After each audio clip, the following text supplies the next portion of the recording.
여러분, 요한계시록 앞부분에 보면 아시아의 7교회들이 나옵니다. 사도 요한이 환상을 보고 계시를 받아 그 7교회들에게 편지를 7교회들에게 편지를 쓰라 하시는 주의 말씀을 전하는데요. 그 7교회들 가운데 제가 제일 사랑하고 좋아하는 교회는 어떤 교회일까요? 여러분 맞춰보십시오. 어떻게 하셨어요? 당연히 빌라델비아 교회입니다. 왜냐? 제가 필라델피아에 살았잖아요. 그렇죠? 그 빌라델비아, 성경에 나오는 빌라델비아가 그 미국에 있는 도시 필라델피아하고 같은 이름입니다. 사실 필라델피아가 빌라델비아를 딴 거죠. 빌라델비아가 필라델피아입니다. 이 도시의 이름이 상당히 아름답습니다. 이 필라델피아라는 말의 뜻이 뭐냐? 필라는 필리아입니다. 필리아는 사랑이라는 말입니다. 사랑. 이 델피아라는 말은 아델포스라는 말에서 나왔습니다. 그러니까 아델포스는 형제라는 뜻이죠. 필리아 플러스 아델포스, 형제의 사랑. 그래서 제가 살던 도시 필라델피아 사람들은 자기 도시를 소개할 때 The City of Brotherly Love, 형제 사랑의 도시, Welcome to the City of Philadelphia, 형제 사랑의 도시 필라델피아에 오신 것을 환영합니다. 그렇게 얘기를 합니다. 멋지죠? 그 필라델피아, 형제 사랑의 도시라는 이름을 가진 이 필라델피아는 과연 얼마나 사랑하는 사람들이었나? 자, 우리가 요한계시록에서 이 도시에 세워진 교회의 이야기를 우리가 확인할 수 있습니다. 특별히 이 교회가 왜 중요하냐? 이 요한계시록에 나오는 아시아의 7교회 중에서 딱 2교회만 주님께 책망을 듣지 않고 칭찬을 받았죠. 그 2교회가 하나는 서머나 교회고 하나는 빌라델비아 교회입니다. 그렇죠?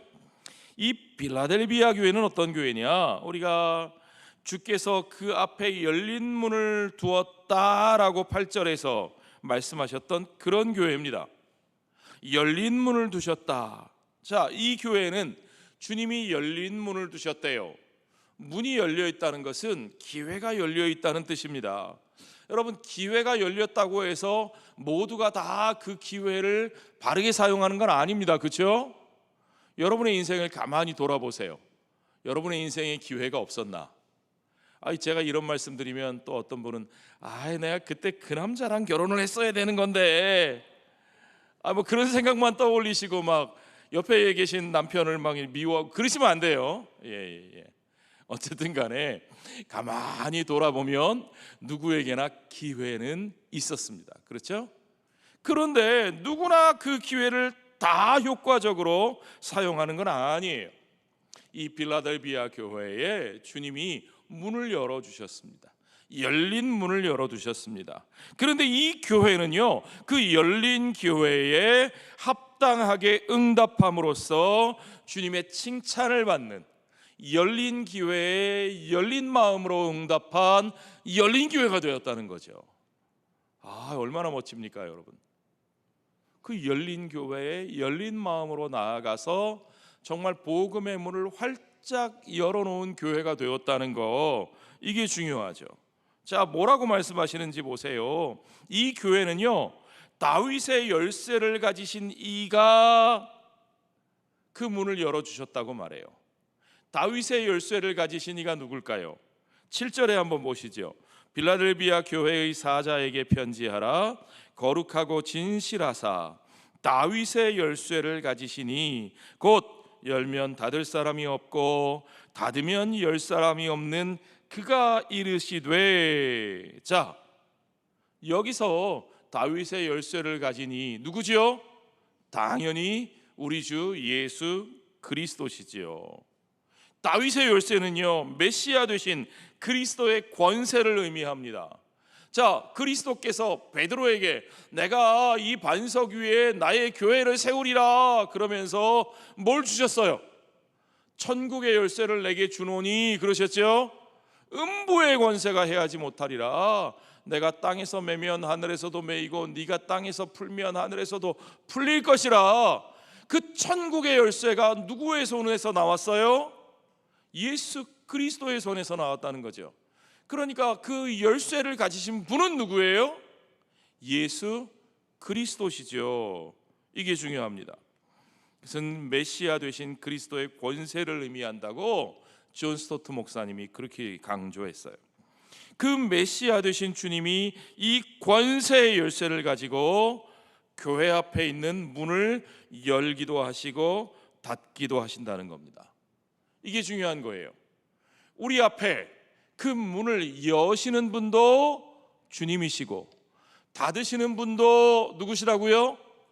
주님이시라고요. 자, 그런데 여러분, 그분이 그 문을 열어놓으셨다고 성경은 말씀합니다. 8절에 보세요. 볼지어다 내가 내 앞에 열린 문을 두었으니, 주님이 교회 앞에 열린 문을 두었어요. 닫힌 문을 두지 않으셨어요. 주님이 그의 몸된 교회를 세우시고 그 교회에게 복음의 사명을 주실 때는 그들 앞에 주님이 문을 열어놓으셨다는 거예요. 그러므로 능히 닫을 사람이 없으리라. 내가 내 행위를 아노니 내가 작은 능력을 가지고서도 내 말을 지키며 내 이름을 배반하지 아니하였도다. 주님이 여셨고 능히 닫을 사람이 없기 때문에 어떤 사람은 나의 능력이 작아서 나는 그 문으로 들어갈 수 없어요 라고 말하는데, 이 교회는 그 작은 능력을 가지고 핑계대지 않고 작은 능력에도 불구하고 주님의 말씀을 지키고 주님의 이름을 배반하지 않고 그 문이 열렸을 때에 그 문을 통하여 복음을 가지고 그 문에 들어가서 그 복음의 사명을 온전히 감당했다는 거죠. 자, 여러분, 복음을 전할 수 있는 기회의 문, 그리고 사랑할 수 있는 기회의 문을 주님이 여십니다. 주님이 한번 그 문을 열어주시면 우리에게 충분한 시간을 주고 우리를 기다려 주실까요? 안 기다려 주실까요? 충분한 시간을 주고 기다려 주십니다. 주님은 우리가 일할 수 있도록 충분히 우리에게 기회를 주십니다. 그래서 사도 요한은 그분이 거룩하고 진실하신 분이라고 말합니다. 하나님은 장난하시는 분이 아니에요. 하나님은 가질래? 하고 손에 딱 쥐는 것 같으면 얼른 뺏어 가시는 그런 분이 아니에요. 여러분, 그런 장난 당하시면 얼마나 약올라요, 그렇죠? 그러나 하나님은 그러지 않으셔요. 우리에게 그렇게 하지 않으세요. 가질래? 하고 주셨으면 제가 이 키를 받아서 들어가서 이 차는 핸들이 어디 붙었고 무슨 단추는 어디 있고 뭐는 어떻게 조작해야 되고 익히고 준비하고 운전을 익히고 달려나갈 수 있을 때까지 우리가 배우고 익히고 성장하고 익숙해지고 그래서 마음껏 달릴 수 있을 때까지 우리에게 시간과 기회와 여건들을 능히 만들어주시는 주님이신 것을 여러분 믿으시기 바랍니다. 그 모든 일들을 주님이 하셔요. 문제는 그 기회 앞에 우리가 어떻게 응답하느냐 하는 겁니다. 그런데 1세기의 빌라델비아 교회는 그런 열린 기회 앞에 정말 합당하게 응답하는 모범을 보였다는 겁니다. 그들이 대단한 능력을 가지고 있어서가 아니라 작은 능력을 가지고서도 그 열린 기회 앞에 합당하게 응답할 수 있었던 거예요. 어떻게 그럴 수 있었을까요? 그 열린 기회 앞에 응답하는 교회의 모습은 어떤 거였을까요? 8절을 좀 다시 보시죠. 중간부터 보면 내가 내 행위를 아노니 내가 작은 능력을 가지고서도 내 말을 지키며 내 이름을 배반하지 아니하였도다. 자, 아까 말씀드렸죠. 서머나 교회와 빌라델비아 교회 두 군데만 주님의 책망을 받지 않았다. 도대체 어떤 교회였길래 책망을 받지 않고 칭찬만 들을 수 있었을까요, 여러분? 서머나 교회는요, 박해받는 교회라 그랬어요. 그러니까 여러분, 한참 두들겨 맞고 박해받고 고생하고 있는 교회에다가 주님이 야, 너 요건 잘했고 요건 잘못했고 막 이렇게 얘기하실 수 있겠어요? 격려해주고 칭찬해주고, 그러셨겠죠. 저는 그렇게 생각합니다. 자, 그러면 빌라델비아 교회는 도대체 왜 무엇 때문에 그랬을까요? 대부분의 성경학자들은요, 그 이유가 주님의 선교 명령에 순종했기 때문이었을 것이라고 생각합니다. 빌라델비아 교회는 복음의 열린 문에 열린 반응으로 나아가서 그 기회를 올바로 사용한 선교적인 교회였다는 거죠. 이게 중요합니다, 여러분. 자, 그렇다면 서머나 교회와 빌라델비아 교회에서 볼 수 있듯이 주님이 칭찬하시는 두 교회, 서머나 교회는 어떤 교회였기 때문에 칭찬하셨다고요? 박해받는 교회, 다른 말로 순교하는 교회. 서머나 교회는 순교적인 신앙을 가지고 살아가는 교회였어요. 빌라델비아 교회는 뭐 하는 교회예요? 선교하는 교회. 아, 이거 비슷하네요. 예, 순교하고 선교하고 우냐 어냐만 다르고 비슷해요, 그렇죠? 순교, 선교. 결국은 주님이 기뻐하시는 교회는 순교하는 교회 아니면 선교하는 교회, 이렇게 생각할 수 있겠습니다. 여러분, 순교하지 않으려거든 뭐 하라고요? 왜 안 나와요? 주님이 기뻐하는 그 두 가지라니까요. 순교하지 않으려거든 뭐 하시라고요? 선교하시라고요. 아멘. 예. 살아있는 한 우리는 뭐 해야 돼요? 그러니까 선교해야죠. 예. 그게 주님이 기뻐하시는 교회의 모습입니다. 자, 빌라델비아 교회는 분명히 대형 교회가 아니었어요. 작은 교회였어요. 그 시대에 무슨 대형 교회가 있습니까? 아니요. 대형 교회 있었어요. 예루살렘 교회는 대형 교회였어요. 그죠? 예루살렘 교회는 하루에 3,000명이 돌아오고 막 대형 교회였어요. 그러니까 사람들이 헬라파, 히브리어파 나눠서 누구는 구제에 빠지느니 마느니 막 그런 얘기 복잡할 정도로 큰 교회였어요. 안디옥 교회도 큰 교회였어요. 안디옥 교회는 바울과 바나바가 목회자로 세워지고 유대인들과 이방인들이 함께 어우러지면서 그 지역에 그리스도인이라는 말이 생겨날 정도로 규모 있고 영향력 있고 큰 교회였어요. 그러나 빌라델비아 교회는 그렇지 않았다는 거죠. 작은 교회입니다. 작은 능력을 가지고서도 그렇게 돼 있잖아요, 그죠?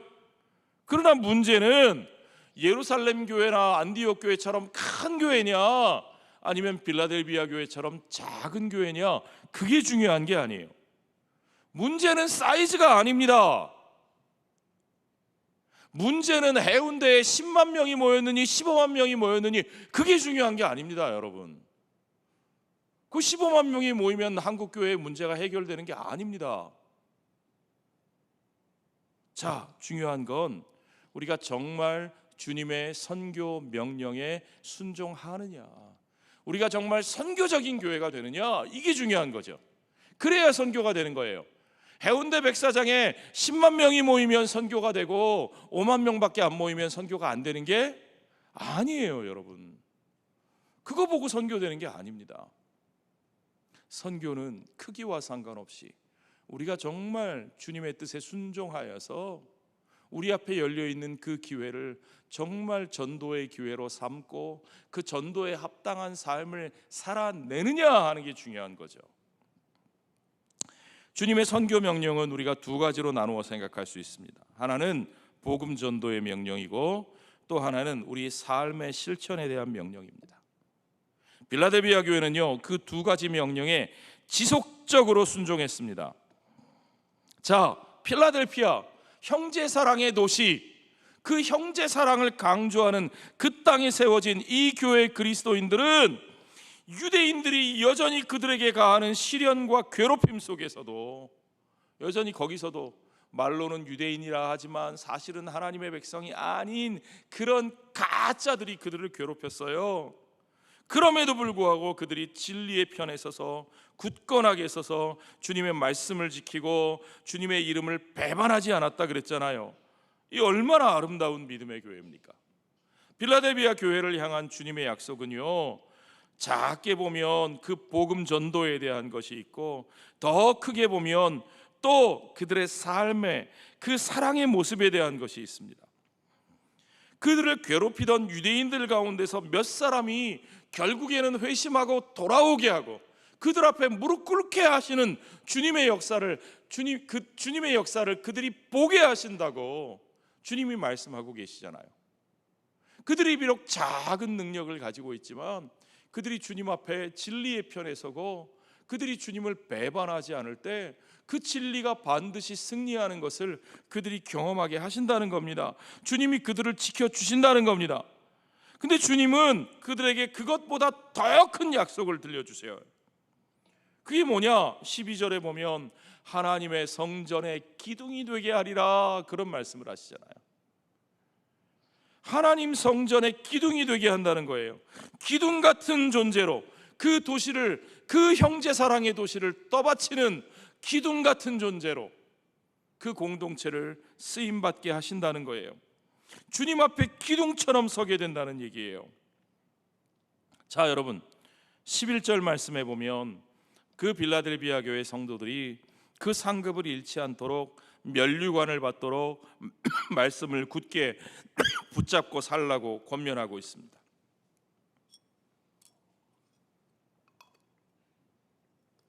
여러분, 우리들 지금 21세기 2024년을 살고 있는 우리가 이 1세기의 교회, 이 빌라델비아 교회, 이 빌라델비아의 성도들에게 우리가 배워야 할 내용이 뭘까요? 한마디로 우리가 열린 교회가 되어야 된다는 겁니다. 어떻게 우리가 열린 교회가 될 수 있느냐? 주님이 주시는 사명 앞에 열려 있고, 주님이 주시는 기회 앞에 열려 있고, 그 우리가 살고 있는 그 땅의 그 공동체를 위하여 기둥 같은 공동체가 되어서 그 이웃들을 향해 열려 있고, 대단히 규모가 커서 그걸 할 수 있는 게 아니라니까요. 작은 능력을 가지고도 그렇게 열린 마음으로 주님이 쓰시는 공동체가 될 수 있다는 겁니다. 그게 선교적인 거예요. 자, 그러려면 어떻게 해야 되느냐? 우리가 불신자를 향한 전도의 기회를 놓치지 말아야 된다고 말씀드리고 싶습니다. 이게 너무 중요합니다. 여러분, 교회 앞에 이 문이 열려 있다는 것은요, 그 문이 닫힐 수도 있다는 것을 뜻하는 말입니다. 여러분, 이걸 아셔야 돼요. 열려 있는 때가 있다는 말은 그 문이 닫힐 때도 있다는 말이에요. 미국 사람들이 어떤 것, 돈 내는 거, 크레딧을 굉장히 중요하게 여기는데, 어떤 이게 monthly pay, 월별로 내야 되는 거, 이게 되게 중요하거든요. 그래야 크레딧이 쌓여요. 매월 내야 될 걸 정확하게 내야 크레딧, 신용 점수가 높아지고요. 신용 점수가 높아지면요, 예를 들면 우리나라 돈으로 한 5억짜리 집을 하나 산다. 그러면 내야 되는 이자율이 신용이 좋은 사람은 2%, 3%밖에 안 내는데 신용이 나쁜 사람은 5%, 6%를 줘도 대출을 얻기가 힘들죠. 그렇죠? 그러니까 신용이라는 건 어마어마하게 중요한 거예요. 그래서 그 먼틀리 페이를 굉장히 중요하게 여기고 내는데, 이제 그래도 놓칠 경우가 있잖아요. 살면 형편이 안 될 때가 있고, 갑자기 월급이 안 나올 때가 있고, 뭐 이러니까, 그러면 이제 그러자마자 페이 기한을 놓치면 집에서 쫓겨난다거나 바로 크레딧이 깎이거나 그러면 너무 야박하잖아요. 그러니까 며칠 동안 유예 기간을 둬요. 내가 조금 늦게 내도 페널티 뭐라 그러냐요? 징벌이라 그래야 되나요? 뭐라고 번역할까요? 예. 페널티가 없는 그 기간이 있어요. 죄송합니다. 미국 사람들은 그 기간을 뭐라고 부르느냐? 유예해 주는 기간이죠. 예. 그 유예해 주는 기간을 뭐라고 부르느냐? 그레이스 피리오드 그럽니다.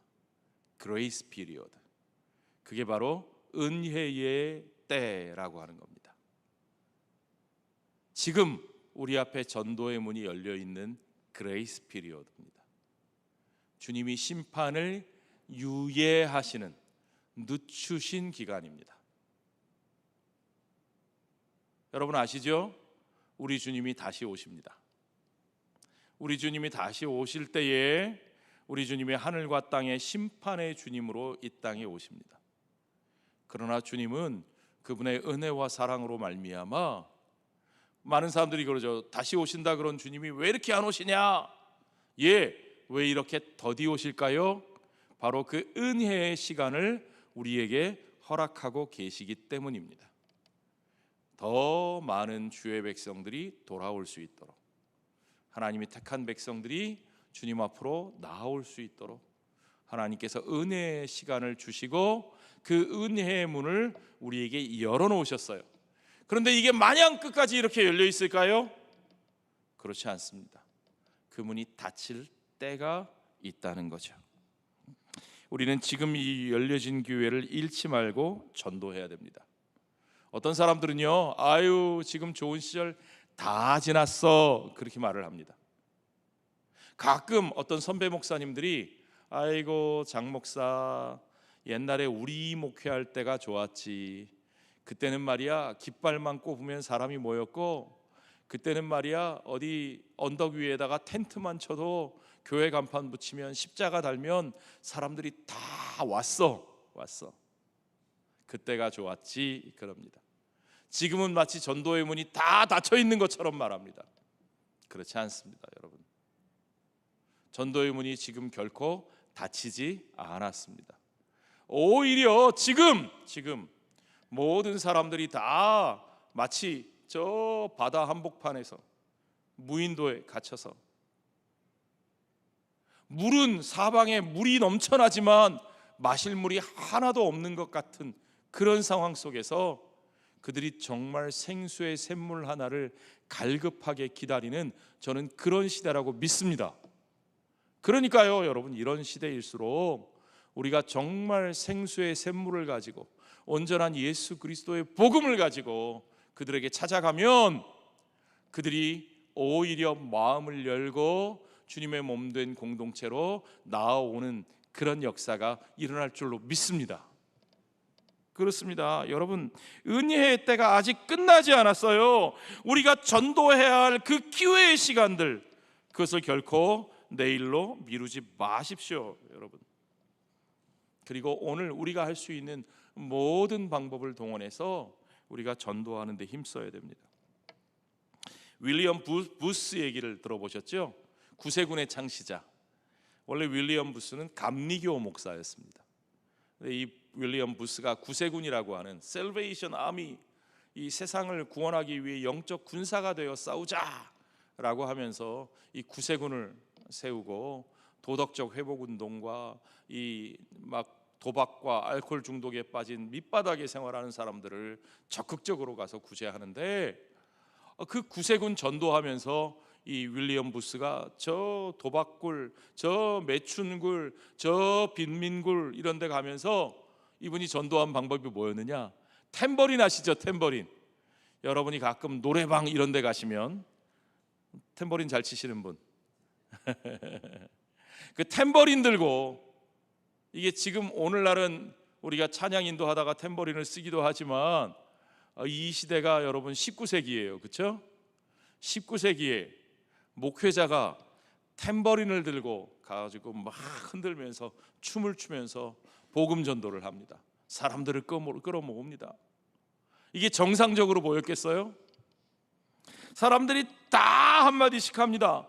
아니, 부스 목사님, 당신이 어떻게 그런 수준 떨어지는 모습을, 당신이 어떻게 그렇게 경박스러운 모습으로 그런 일을 합니까? 그런 악기를 사용합니까? 왜 그렇게 우스꽝스럽게 전도를 합니까?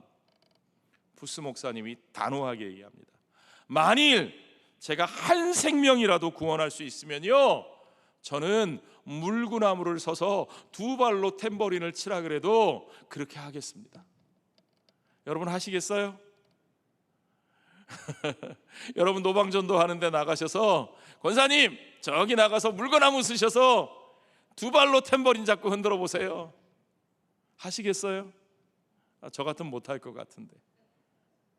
부스 목사님은 그렇게 해서라도 한 영혼 인도하겠다는 겁니다. 아멘. 예. 우리에게 그런 열정이 있어야 하지 않습니까, 여러분? 여러분, 우리 교회가 정말 전도해야 됩니다. 우리 교회 화요전도단이 여름에 좀 더워서 쉬는데요, 우리 권사님들 얼마나 열심히 섬기시는지 모릅니다. 정말 너무너무 감사하고 너무너무 귀한 모습입니다. 그런데요, 여러분, 이제 우리 추석 연휴 지나고 시작하려고 보니까 올해는 8월 달만 더운 게 아니라 9월 달에도 추워가지고 더워가지고 제가 막 말이 헛나오네요. 8월 말에도 너무 더워서 시작을 못하고 8월 초에 시작하려고 보니까 곧 추석 연휴고 뭐 이래가지고 시작을 못하고 추석 연휴 지나고 우리 화요전도단 가을 시즌 시작하는데 우리 교역자들이 모여서 기도하고 회의하면서 고민하면서 우리가 새로 낸 생각들이 있습니다. 이제까지도 참 열심히 하시고 감사했지만 이제는 좀 달라져야 된다. 이 지역에요, 여러분, 낮 12시부터 1시까지 이 교회 앞에 나와 보십시오. 이 동천 주변에 나와 보십시오. 예전에 보지 못하셨던 모습들을 보시게 될 겁니다. 젊은 직장인들이 이 동천 데크에 저 건너편 이 교회 앞쪽 할 것 없이 젊은 직장인들이 점심 먹고 나서 우르르 쏟아져 나와서 그들이 우리 교회에 있는데 저 밑에까지 다 걸어 내려갔다가 옵니다.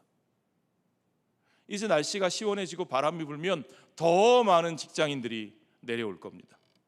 지난 5월 달에 우리가 전도해 보니까요, 이야, 아이스 아메리카노, 예전에 우리가 저 믹스 커피, 저 커피차로 이렇게 나눠줄 때는 뭐 거들떠도 안 보던 분들이 우리 요즘 젊은 사람들이 좋아하는 아이스 아메리카노 이거 만들어서 주니까요, 너도 나도 없이 다 받아가요. 얼마나 좋아하는지.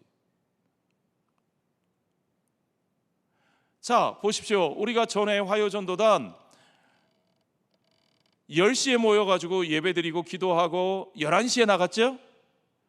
그 12시에 끝냈어요. 그런데 사실은 11시부터 12시 사이에는 지나다니는 사람이 없어요, 이 동네에. 예. 그냥 노점상 하시는 어르신들 조금 나와 계시고 늘 만나는 분들 그분들이에요. 그런데 그 12시 딱 지나면 직장인들이 우르르 몰려 나옵니다. 자, 그럼 우리가 어떻게 해야 될까요? 그렇죠? 우리도 전도 시간을 바꿔야죠. 또 전도할 때 여러분, 왜 전도는 권사님들만 하십니까? 왜 전도는 연로하신 권사님들 몫입니까? 아니요, 그렇지 않습니다. 사람들이 권사님들이 전도하셔야 아이고 믿을만하구나 이러고 받아들이나요? 아니죠. 자기들 또래 젊은 분들이 더 밝은 모습으로 가서 전도하시면 아유, 젊은 사람이 나한테 다가오면 무서워요 이러고 도망갈까요? 전혀 그렇지 않겠죠? 예. 우리 조금 젊은 3전도회, 4전도회, 5전도회, 6전도회 우리 회원들이 지난번 5월 달에 우리 한 달 동안 우리 아이스 커피 전도할 때 나와서 봉사하시니까, 전도에 참여하시니까 우리 권사님들도 힘이 나시고, 그렇죠? 권사님들 힘이 나셨죠? 예, 힘이 더 나시고 또 이웃 주민들도 훨씬 더 좋은 반응이고, 예, 또 젊은 직장인들은 아유, 우리 같이 젊은 사람들이 또 저렇게 전도하는 교회구나, 우리 교회를 또 다르게 볼 거고. 자, 여러분, 피치 못할 사정이 있어서 직장에 나가시거나 피치 못할 일이 있어서 그 시간에 안 되시는 분들이야 어쩔 수 없죠. 직장에서 전도하시면 됩니다. 그렇죠? 그러나 그렇지 않고 너무 멀지 않고 또 시간이 좀 있으시고 그러신 분들, 매일이 아니라도 일주일에 하루 이틀이라도 한두 번이라도 시간 빼실 수 있는 분들 나오십시오. 나이 상관없이 나오십시오. 30대, 40대, 50대 좀 다 참여해 주십시오. 자, 이번 시즌부터 달라질 줄로 믿습니다. 예. 달라져야 됩니다. 정말 달라져야 됩니다. 방법도 달라져야 됩니다. 그래서 우리가 전도는 어떻게 바꿀까? 전도 용품은 어떻게 만들면 좀 우리 젊은 사람들에게 더 어필할 수 있을까? 그래서 건빵을 주다가요, 쿠키로 바꿔보니까 건빵 안 받는 사람들이 쿠키는 받아요. 와, 그렇죠 여러분? 예. 우리가 연구해야 돼요. 뭐든지 연구해야 돼요. 전도지는 그냥 주면 안 읽어요. 그러니까 그러면 어떻게 할까? 커피를 주는데 그냥 주지 말고 커피고 손잡이에다가 QR코드 딱 찍어가지고 QR코드에 스마트폰 딱 대면 우리 교회 영상이 탁 뜰 수 있도록 만들어주면 좋겠다. 준비하고 있어요. 기대하십시오. 기발한 전도용품들 앞으로 많이 나올 겁니다. 여러분들이 참여하셔야 돼요. 여러분들이 헌신하시고 도와주셔야 돼요. 예, 주중에 바쁘신 분들이 있죠. 그래서 저는 주일날도 우리가 노방전도 할 수 있다고 생각합니다. 왜 주일날은 여러분 우리 점심 먹고 나면 우리 매주 목장 모임 하는 거 아니니까 오후 예배 전까지 맨날 어디 갈 데 없으시다면서요. 교회 맨날 나오는 얘기가 점심 먹고 오후 예배 전까지 있을 데가 없어요. 잘 됐습니다. 그 시간에 있을 데가 없으니까 전도용품 들고 나가세요. 예. 주일날도 여기 돌아다니는 사람들 엄청 많아요. 주일날 밖에서 운동하는 사람 굉장히 많아요. 제가 얘기 들어보니까 여기 국회의원님이 그러시는데 요 데크 위에다가 이제 운동기구도 놓아준대요. 와, 할렐루야. 우리 교회 전도용품들을 이렇게 세금 들여서 만들어줘요. 그럼 운동하고 계신 분들한테 가서 전도할 수 있어요. 그렇죠? 예, 주일날 점심 식사하고 목장별로 전도회별로 우리 전도회는 모일 방이 마땅치 않어. 그럼 나가시라니까요. 예. 전도하러 나가세요. 무엇보다도 그 전도는 먼저 우리들 안에서 우리들의 공동체가 바로 세워져야 됩니다. 전도회가 하나 되어야 같이 함께 나갈 수 있는 동역자들이 생기고요. 목장이 바로 서야 목장을 통해서 이웃을 통한 관계를 통한 전도가 자리 잡게 되고요. 그래서 중요한 건 우리 성도들이 서로에 대한 마음의 문을 열어야 돼요. 교회가 진짜 소그룹 공동체로 세워져야 됩니다. 자, 여러분, 우리 성도들이 교회 밖 세상에 나가서 담대하게 전도하려면 먼저 우리 그리스도인 공동체 안에서 세상이 경험할 수 없는 그런 사랑이 우리 안에서 경험되어져야 하는 겁니다.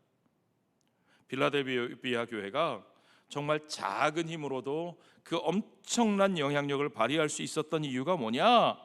그 공동체 안에 빌라델비아 형제 사랑의 도시에서도 정말 형제 사랑으로 그들에게 영향을 미칠 수 있는 그런 사랑의 공동체였기 때문이죠. 여러분, 초대교회 그리스도인들의 모습이 기록되어 있는 불신자들의 글, 자료들, 역사 자료들 보면 그리스도인들에 대해서 그들이 하는 한결같이 하는 표현이 뭐냐면 이 사람들, 이 그리스도인이라는 무리들은 특별하게 사랑을 한다. 정말 목숨 걸고 서로 사랑한다. 그것만은 진짜 대단하다. 이런 표현들이 나온다는 거죠.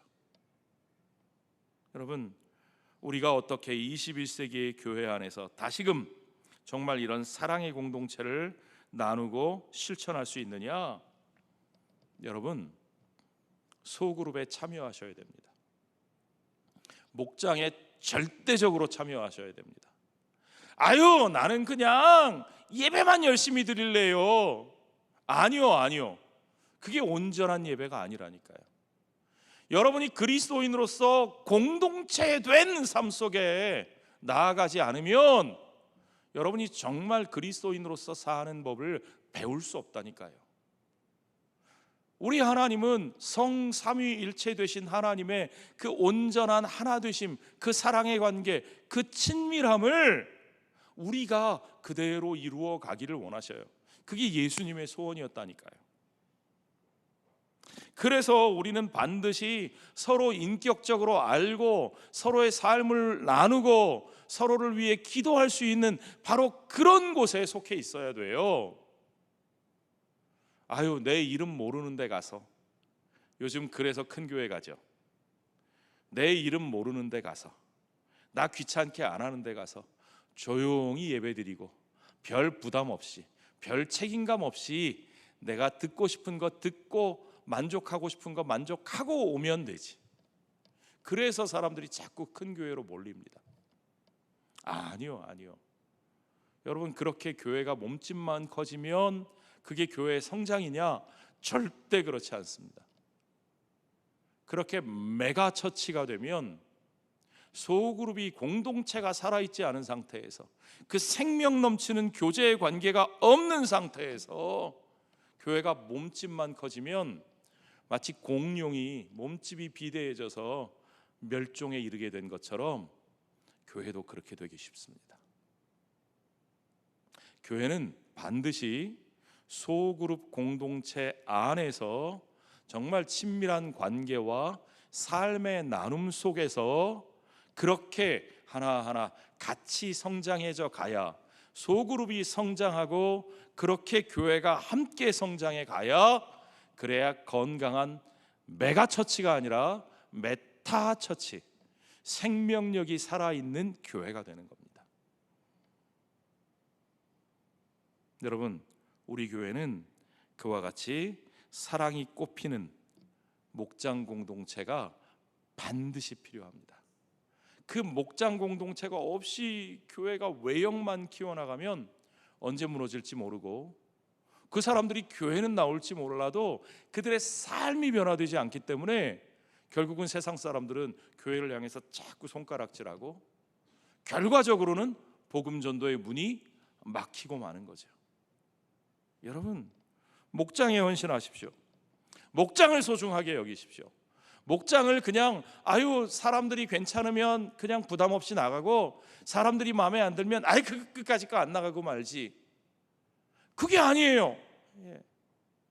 그리스도 안에서 한 가족 된 신앙에 여러분 못자리가 있어야 되는 겁니다. 그 못자리가 튼튼하게 세워져 있어야 여러분이 잘할 수 있어요. 그리스도 안에서 자라되 여러분의 외형만 자라는 게 아니라 여러분의 삶이 내실 있게 그리스도를 닮은 사람으로 변화되게 되는 겁니다. 반드시 우리에게는 그 살아있는 생명의 소그룹이 필요합니다. 여러분, 그 생명의 소그룹에 여러분의 목숨을 거세요. 우리 평신도 사역자들, 우리 직분자들, 중직자들은요, 그래서 저는 바라건대 우리 교회 모든 중직자들은 다 목자나 부목자로 헌신하시기를 부탁드립니다. 아멘 소리가 전혀 안 나오네. 여기서 아멘 안 하셔도 괜찮아요. 마음속에 정말 고민하며 기도하십시오. 여러분들은 목자로 섬기셔야 됩니다. 주의 교회의 일꾼들은 거기가 목적이어야 됩니다. 자, 우리에게 이렇게 주님의 사랑의 명령에 순종하며 주님이 열어주신 그 선교의 문을 향해서, 그 기회의 문을 향해서 우리의 마음을 열고 나아갈 때, 주님은 이 21세기 대한민국 이 부산 땅에서도 빌라델비아 교회와 같이 주님이 기뻐하시는 이 열린 교회로 우리 교회를 세워주실 줄 믿습니다.